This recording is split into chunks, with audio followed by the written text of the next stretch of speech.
Good morning, how's everybody? We are up to routing the edge. This is my new Ryobi router that I just bought. It's very nice.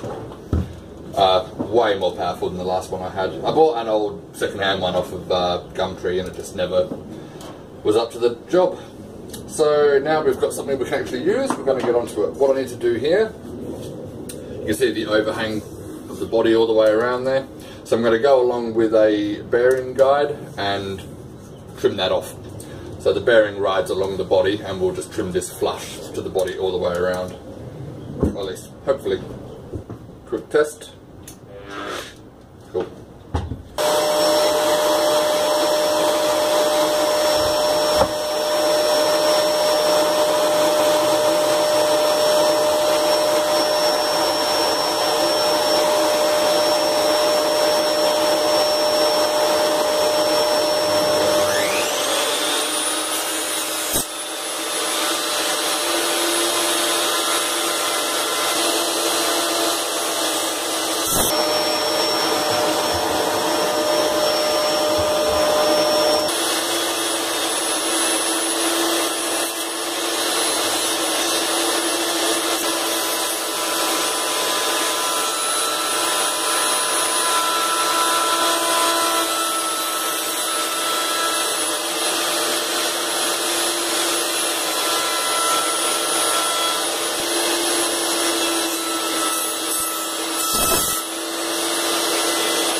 Okay, that was not nearly as neat as I would have liked. For the most part it's followed it around, but it's actually chipped out in places. I suspect maybe the redwood is just simply too delicate to do this with. But on the upside,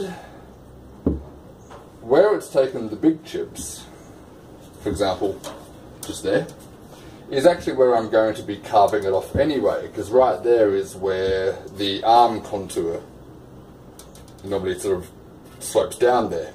So I'm actually going to be carving in through here to blend all that in around there anyway. There's one around here on the lower horn that's taken off a piece of both basswood and redwood. I'm wondering if I can disguise that with the round over. You obviously don't leave these square corners, you carve that in. There's a bit for my router for that. I'm wondering if I can disguise that by coming in segments. Yeah, it's pretty rough. So either the router bit is no good or possibly just the redwood itself wasn't up to the task.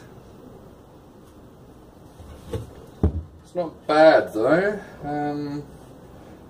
Most of it's been sealed back down. There's a couple of points that I'm just going to have to fill in briefly. I'll just use super glue, and I've got a jar of, when I was sanding all this, I've got basically powdered redwood, which I can just use to fill in those gaps with, which I think will be the easiest way to do it now.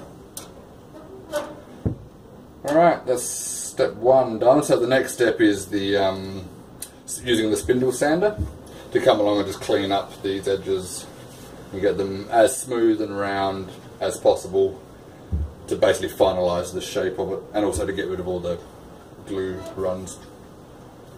Okay, well, that wasn't as great as I would have liked, but we got there, bit by bit. Okay, I'll keep you posted as we go. Cheers.